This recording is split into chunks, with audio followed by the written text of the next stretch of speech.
Bismillahirrahmanirrahim. Kalau tidak kerana bintang, tak akan bulan kelihatan tinggi. Kalau tidak kerana pidato, tak akan saya berada di sini. Assalamualaikum warahmatullahi wabarakatuh.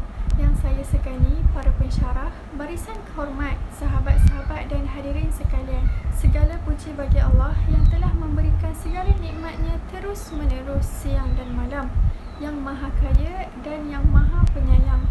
Tidak terkira segala nikmat dan pemberian yang diberikan. Tiada ungkapan syukur yang mampu diucap dari jiwa yang lemah ini, melainkan ucapan Alhamdulillah.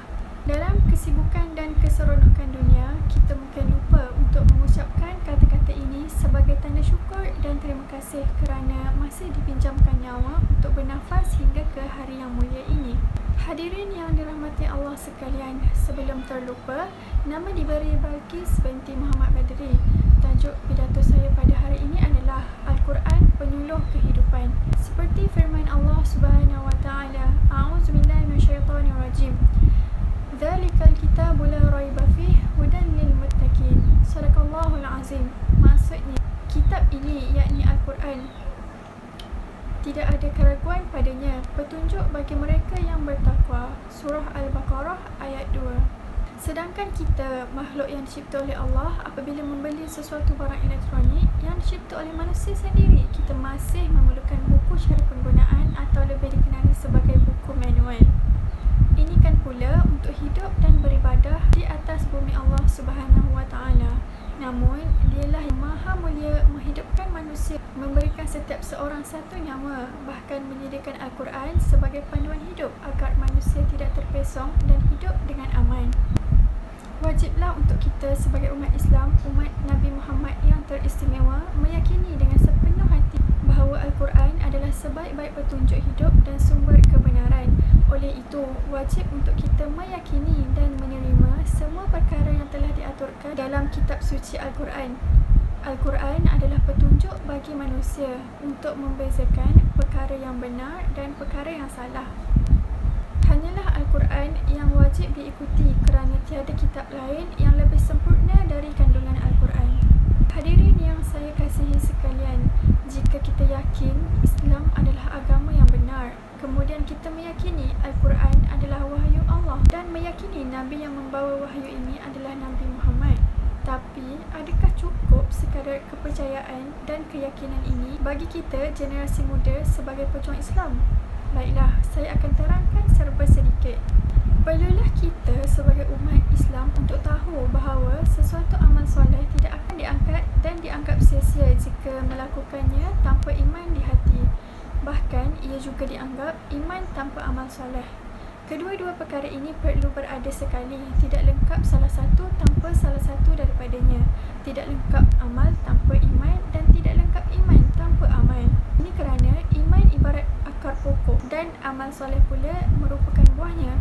Buah yang lebat dan manis adalah hasil daripada kesuburan pokok, dan pokok yang kuat akan menghasilkan buah-buah yang baik dan sedap. Oleh kerana itu, keimanan dan perbuatan amal soleh saling memerlukan untuk hidup dengan bahagia. Nabi juga bersabda yang bermaksud Allah tidak menerima iman tanpa amal perbuatan dan tidak pula menerima amal perbuatan tanpa iman. Hadirin yang berbahagia, apabila kita telah menyatukan iman dan amal soleh, maka wajib bagi umat Islam untuk berpegang pada Al-Quran sebagai buku manual kehidupan. Dalam erti kata lain, menjadikan Al-Quran sebagai landasan dan sumber pertama dalam setiap amal soleh dan perbuatan dalam kehidupan seharian.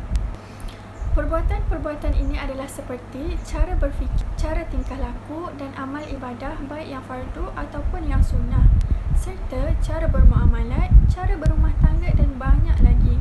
Allah telah menyediakan semua panduan kehidupan dalam kitab suci Al-Quran. Tugas kita adalah untuk melakukan amal soleh dan perbuatan-perbuatan ini sebaiknya dengan menggunakan akal untuk membezakan kebaikan dan keburukan, dosa dan pahala. Hadirin yang saya hormati, suka untuk saya jelaskan sedikit satu persatu perbuatan-perbuatan ini. Yang pertama, apa yang dikatakan dengan cara berfikir yang sihat adalah cara berfikir yang selaras dengan Al-Quran dan tidak menyimpang daripada Al-Quran. Sebagai generasi yang hidup di zaman serba canggih, sebaiknya kita mengawal apa yang terlintas di fikiran agar kita kesesatan, kesyirikan dan penentangan Al-Quran. Selain virus COVID-19, virus yang melanda manusia zaman kini adalah penyakit menyebarkan berita tanpa unsur periksa sehingga membawa fitnah. Terutamanya yang suka melayari internet dan hanya berguru dengan Google. Hal ini telah menyebabkan ramai yang telah terjatuh dalam pemikiran yang sesat dan ia lebih membimbangkan kepada pemuda-pemudi pejuang negara. Yang kedua, cara bertingkah laku, iaitu cara kita sebagai generasi muda menggunakan Al-Quran dalam tingkah laku atau dengan kata lain memelihara akhlak yang Qurani. Nabi Muhammad SAW adalah cerminan akhlak Qurani. Kemuliaan akhlaknya adalah pancaran dari nilai-nilai Al-Quran yang mulia. Apabila kita berakhlak seperti Nabi, bermakna kita berakhlak seperti Al-Quran. Antara akhlak-akhlak mulia yang Nabi ajarkan, berbakti kepada ibu bapa, menyayangi keluarga, menghormati jiran tetangga, mendoakan orang Islam yang lain dan sebagainya. Yang ketiga, memelihara amal ibadah, baik yang fardu ataupun yang sunnah. Kedua-dua ibadah ini hendaklah sentiasa dijaga dan istiqamah hingga akhir hayat. Sesungguhnya istiqamah itu lebih baik daripada 1000 karamah dan semuanya mengharapkan redha Allah Subhanahu wa taala. Menunaikan ibadah fardu sudah pasti, tapi adakah kita memelihara yang sunnah?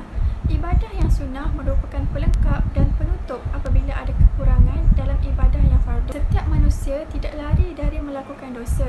Dengan itu, ibadah sunnah akan memainkan peranan untuk menampung kekurangannya. Para Nabi dan kekasih Allah amat memelihara ibadah yang sunnah, bahkan merasakan sunnah itu adalah wajib.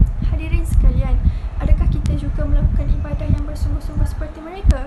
Adakah kita merasa dengan melakukan ibadah fardu sahaja sudah cukup untuk membawa kita ke syurga? Sudah cukup untuk membawa kita ke syurga? Tepuk dada tanya iman. Renungkan diri masing-masing dalam munajat dan tafakur kalian. Seterusnya, di dalam Al-Quran juga terkandung panduan untuk umat Islam bermuamalah dan berumah tangga. Kita dapat lihat sendiri pada hari ini pelbagai jenayah, korupsi dan masalah rumah tangga berlaku. Apakah punca semua ini berlaku? Bukankah ini kerana kurangnya ilmu dan panduan? Jika mereka menghayati Al-Quran, melakukan muamalah mengikut Al-Quran, adakah jenayah riba atau rasuah akan berlaku? Tidak, hadirin sekalian. Ini kerana mereka gagal untuk menghayati Al-Quran. Kemudian, kita lihat pula pada masalah rumah tangga yang berlaku sekarang, seperti cendawan tumbuh selepas hujan.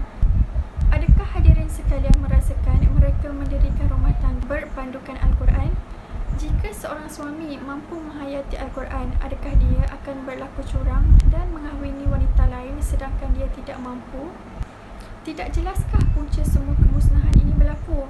Kitalah yang gagal menghayati dan memelihara Al-Quran. Bayangkan jika kita semua hidup berpandukan Al-Quran. Alangkah indahnya, hadirin sekalian. Al-Quran adalah panduan hidup yang perlu sentiasa dipelajari dan diamalkan. Ia hendaklah diajar dan diperkenalkan sejak kecil dan mengamalkannya sehingga akhir usia. Hadirin sekalian, kita adalah sebaik-baik ciptaan Allah berbanding makhluk-makhluk lain. Kita diberikan akal tidak seperti haiwan. Kita diberikan nafsu tidak seperti malaikat. Adakah kita mahu sia-siakan keistimewaan ini? Oleh itu, gunakanlah anugerah ini sebaik-baiknya untuk mempelajari dan menghayati Al-Quran. Kerana setiap yang hidup pasti akan mati. Kemudian kita akan diasingkan ke syurga atau neraka. Amalkan Al-Quran, insya-Allah ia akan membantu dan memudahkan kita ke syurga. Al-Quran bukan sahaja panduan hidup di dunia, bahkan menjadi tiket ke syurga. Daripada Abu Umamah radhiyallahu anhu, aku mendengar Rasulullah SAW bersabda, Iqra'ul Quran fa innahu ya'ti yaumal qiyamati syafi'an li ashabihi. Maksudnya, bacalah Al-Quran kerana sesungguhnya ia akan datang pada hari kiamat sebagai syafaat kepada para pembacanya. Riwayat Muslim. Hadirin yang dirahmati Allah sekalian, Sebelum saya akhiri pidato ini, ingin saya simpulkan beberapa perkara supaya mudah untuk kita ingat dan amalkan. Jadikanlah Al-Quran sebagai teman dan panduan hidup untuk memelihara amal soleh yang diajarkan oleh Rasulullah. Teruskan istiqamah kerana Allah dengan keimanan serta memelihara 3 perkara, iaitu cara berfikir mengikut Al-Quran dan As-Sunnah dengan mempelajari ilmu dengan guru yang soleh. Berbudi pekerti mengikut Al-Quran, iaitu mencontohi Rasulullah. Dan yang ketiga, istiqamah dalam ibadah wajib atau sunat. Akhir kalam, semoga Allah Subhanahu Wa Taala menjadikan kita dalam kalangan hamba-hambanya yang mencintai dan melazimi Al-Quran serta mengamalkannya. Daripada Uthman bin Affan radhiyallahu anhu, Nabi SAW bersabda, khairukum man ta'allama al-Qur'ana wa 'allamahu. Maksudnya, sebaik-baik kamu adalah orang yang mempelajari Al-Quran dan mengajarkannya. Riwayat Al-Bukhari. Hadirin sekalian, buang yang keruh, ambil yang jernih. Maafkan andai saya terkasar bahasa, tersilap bicara. Semoga hadirin sekalian mendapat manfaat dari perkongsian ini. Sekian sahaja, wabillahi taufiq wal hidayah. Assalamualaikum warahmatullahi wabarakatuh.